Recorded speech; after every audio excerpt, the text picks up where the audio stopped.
Hi, and welcome back to what is, unfortunately for me at least, another after-the-fact recording of the voice commentary for Let's Play Treasure Adventure game. Yes, again, Battlefield 3 screwed me out of a full episode's recording. So, we're in this apartment building where we just wandered in and happened to find a save point, and I ended the episode previously. So, we went up to the top floor, we're talking to some guy.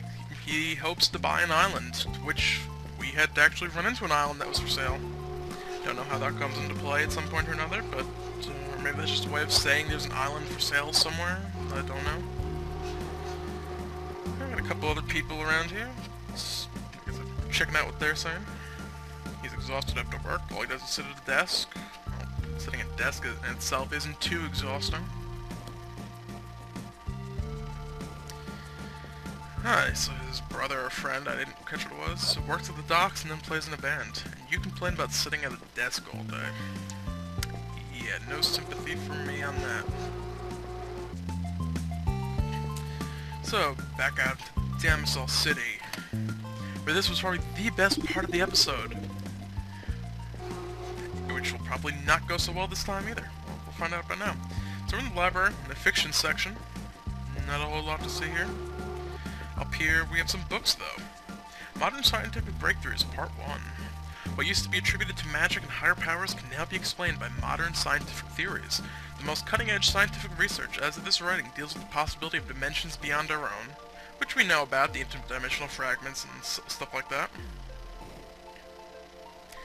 In the year 503 AC, Samus Aristar was able to prove mathematically that our universe is made up of two dimensions. This discovery led to a wave of new understanding of the makeup and fabric of our something. Included theories about the nature of our two moons, the stars, our dimension, and dimensions beyond. New understanding was also able to help scientists theorize about the smallest known planet in our universe. Particle, rather. The pixel. Yeah, it's a 2D world, so it's made up of pixels, obviously. It's the science floor, if we didn't figure that out. Modern Scientific Breakthroughs, Part 2. In 578 AC, Abe Democritus discovered that everything in our universe is made out of something he termed pixels. The pixel is the smallest building block for everything, including humans, animals, plants, dirt, water, and clouds. It is believed that there may be other dimensions that are 2.5 dimensions, and even others that may be 3-dimensional. Although that may seem unbelievable, modern science initiatives, most of which are being funded by Global Corp, are intended to make this the biggest breakthrough in human history. Yeah, and the 2.5 and the 3-dimensional, kind of poking fun at other style games. The mythical origin of species, the most widely accepted and compelling origin story for life on this planet, is still, at best, a myth. It tells of 3 gods who were in search of a planet that would be suitable for them to create intelligent life. Our planet was the one they found most suitable because it had water and atmosphere and, most importantly, land. The 3 gods discussed what type of civilization they wanted to create. Wakanda, a shapeshifter who could take the appearance of any animal, wanted to give their creation the power of magic. Liu Yang, who resembled a human, wanted to give their creation intelligence to use science to discover how to utilize the natural order. Otis, a giant who towered into the clouds, wanted to give their creation a conscience to understand right and wrong.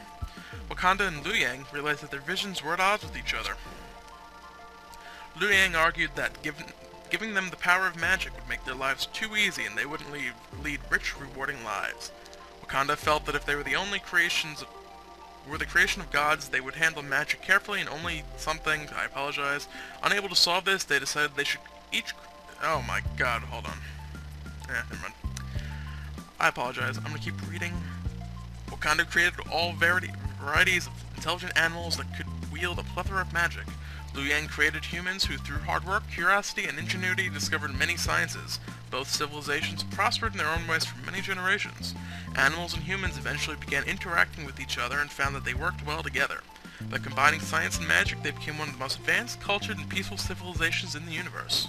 However, some humans and animals grew distrustful of the other. This distrust grew and eventually something. So yeah, reading at what I had read through previously is pretty difficult. Yeah, I apologize for that. You might have wanted to pause and actually read that if you cared. But yeah, I was talking about the 2.5 and 3-dimensionals, just 2 other styles of game design, basically.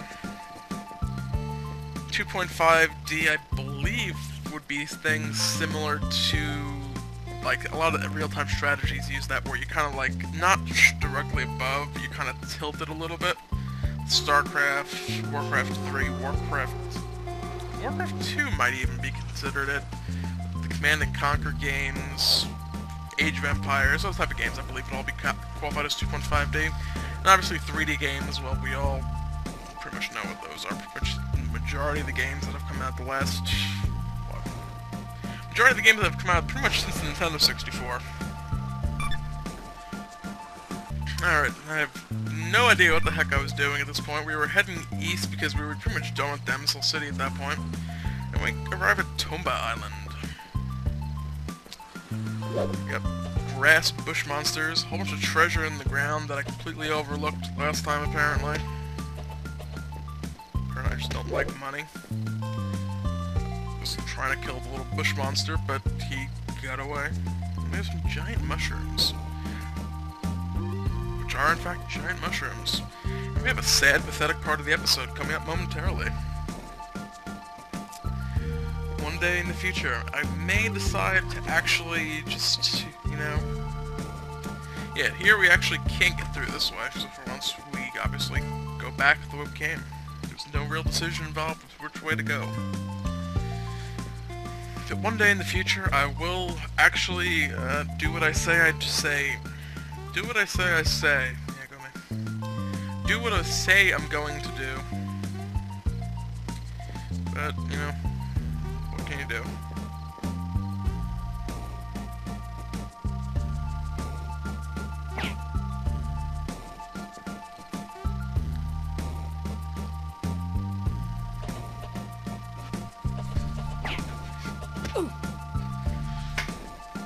And I got distracted there momentarily and I was just watching myself do this. Yeah, it's an interdimensional fragment up there.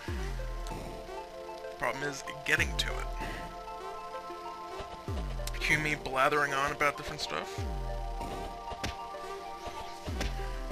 And I actually, by some miracle, managed to kill that wasp, but whatever. The other thing too, in the library, that book about the creation of history, since this goes on for quite a while, with me mainly just discussing how I suck at jumping. We do know how the history of the world. This trust grew to the point where the wizard caused the breaking of the world, for all intents and purposes. It's always nice when a game has some interesting backstory that pieces together. A lot of games nowadays kind of don't really get too in-depth, like, we actually know the names of the gods. Trying to think of some other games we've played. When I Let's Play the Untitled Story, we had a little bit of backstory, but you know, it was more just the story rather than backstory. Same thing with... I can't remember the name now.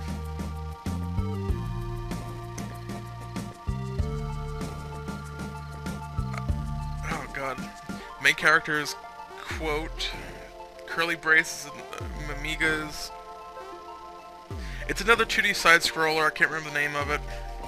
But you're going through, there's some army was sent to the island, there's these little bunny-looking creatures, Mamigas, running around. And you didn't get it, you got a little bit of backstory just as kind of a why you were there, how you got there, but there wasn't really any in-depth information about the world. Like, obviously I haven't played far enough into this yet, as I'm still trying to get up to that goddamn interdimensional fragment, and now I'm dying. We actually found out there was a wizard, he got a whole bunch of stuff together, and people were trying to gather those things at the temple. I cut out there hoping to get up there, and I think at this point I said, screw it. But we're actually getting some backstory and information on the world. Which I don't know if the developer is actually planning on doing it. I hear I had some trouble with the clouds, but the developer's actually setting up nicely where, if he wanted to, he could go back and make another similar style game of, you know, what happened with the wizard or something like that. I mean, I don't know what's happening later. Maybe we run into the wizard or something like that. Or this could be a one-shot game for the developer. I have no idea. But, was it Robot Studios? But, a lot of potential there in the game actually, and it's a good thing that the game's actually going and developing the backstory a little bit. Kind of gets you more immersed in the world. You know, what's happening, why it's happening, as I fall again. After I finished so I'm basically, for all intents and purposes, the equivalent of rambling in game, or fumbling around the game, and I'm rambling around in my post-commentary. Yeah. Anyone still actually listening at this point, I salute you. Yeah. And I don't know why I was having some trouble with these clouds, but they were in Demisel City as well. I did not have problems with them there. And I think I finally just said, screw it, we're going to the right, and we're gonna hope we can get through. And as it would turn out, very much for all good purpose, we can. So, yeah. That bit of pain and suffering is done and over with. So yeah, onward we go again. This next area, oh, not yet. Save point, alright, cool.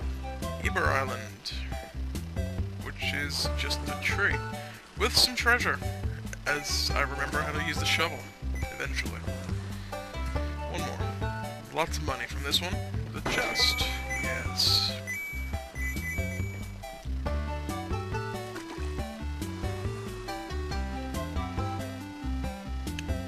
And yet, onward we go again. I believe the compass moves in about 2 seconds. Maybe not. Yeah, long body of water. And we pretty much know at this point we're gonna, at some point, be able to go underwater. And here too, you know, we got icebergs floating around.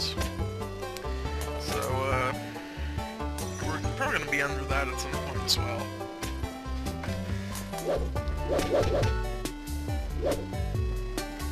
Yeah, we can't kill those. It's not gonna stop me from trying.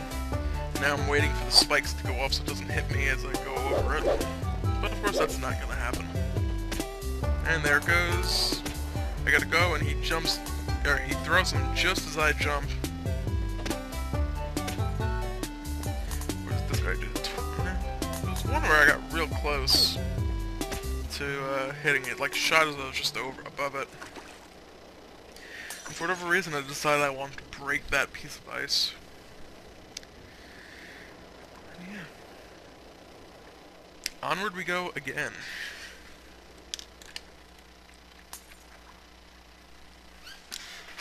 Creepy looking spiky island in the background.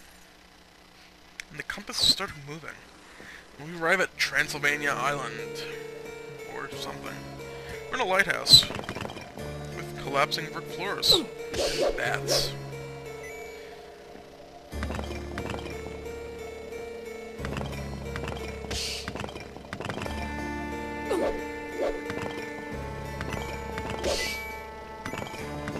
And yeah, waiting in a corner for the bat to get up there to kill it doesn't work too well when the floor is collapsing under your feet.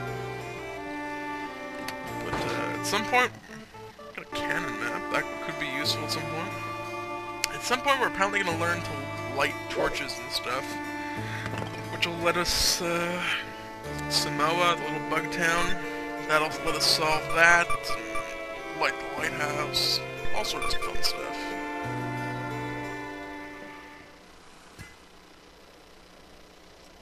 Or Paveglia Island. Yep. It's a spooky, dead-looking place. There's apparently purple dirt means scary, spooky. Or spooky, scary. Think of it. Alright, as soon as I remember how to activate it, we will be using the parrot to find a block of stone somewhere. Maybe. Any day now. Any moment. There we go. And we can't walk through the tiny passage, so we gotta go above the spiky thing and to the right of the other spiky thing, and above a second spiky thing. and then above actual spikes, and then below a spike, and above a spike, and then below, above, and below. Now we have a rock, and we're going to do the same thing reversed. Below, above, below. Above, below, above. Spiny thing beside the spiny thing, and above the spiny thing. Yeah, tons of fun. Yeah, nothing too complicated about this. Basically just keep mashing the button. Spiny things. Excuse me. Yeah, yawning mid-commentary, go me. This one you can actually just slide across. I actually think I can go back and... Yeah, I thought I did. Oh well, whatever. There we go. The barrier is lifted. Now we can go hit the switch.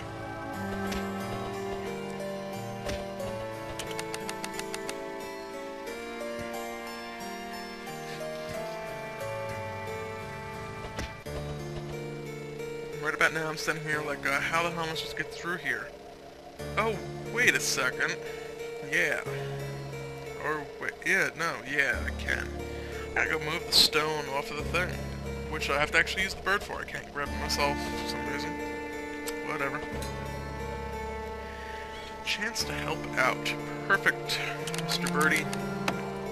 Yeah, go back.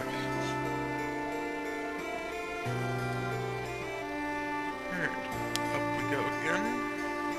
Eventually, maybe. I think right about now might have been the time I started to figure out the fact that I might not have been recording audio. Yep, you can see me poking around checking volume settings. My microphone was in fact plugged in and hooked up. As you can see the little volume thing going up and down from game volume and another one from the microphone. Unfortunately, for me, the recording program, Camtasia, did not like the fact that,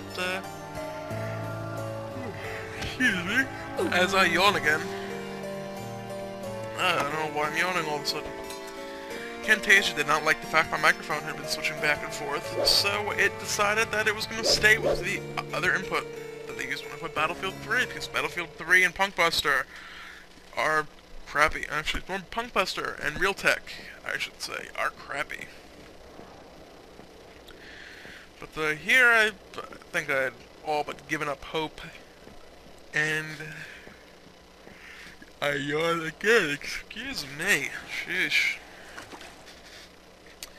And, yeah, I decided that I was gonna save, and for whatever reason I decided that, you know, just going across a large body of water is worth recording.